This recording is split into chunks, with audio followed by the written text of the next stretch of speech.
Now look at the results of the revolt of 1857. Although the revolt was suppressed, but the stories of the revolt provided inspiration to the Indian people and prepared them for a more powerful nationalist movement. The revolt had great results in the form of changes in administration.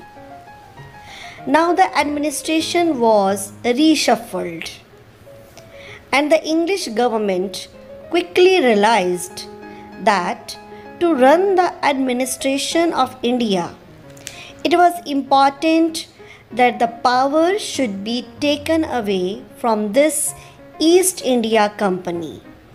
So the British Crown took the administrative powers in their own hands.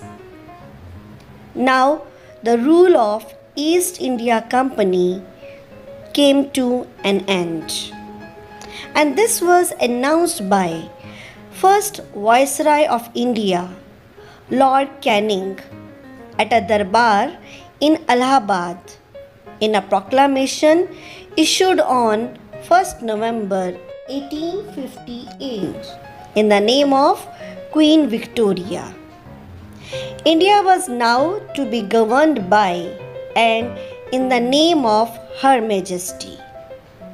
You know, Lord Canning became the last Governor General as well as the first Viceroy of India. Now the changes and reforms after the revolt. British Cabinet Minister was appointed to manage all affairs in India. All the powers were transferred to the Secretary of State, who had to frame all laws and regulations for the administration of country.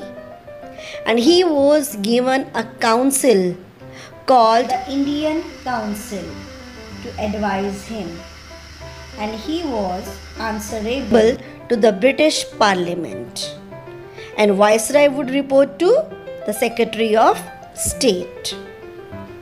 Second, Queen Victoria declared in her proclamation of 1858 that the British government would not annex the Indian states. Their territories would remain with them.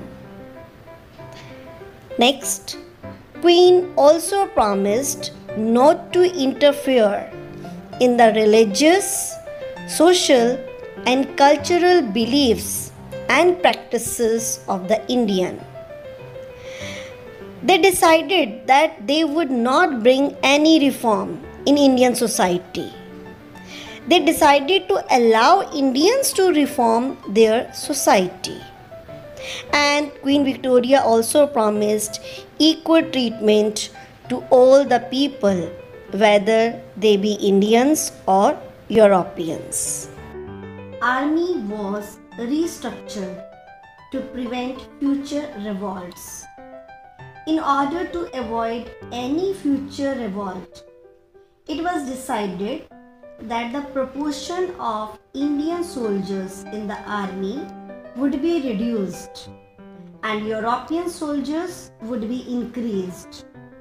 And it was also decided that in future soldiers would be recruited from among the Gorkhas, Sikhs and Pathans. These orders were issued by Queen Victoria when she took charge of governing India. This event is called by different names.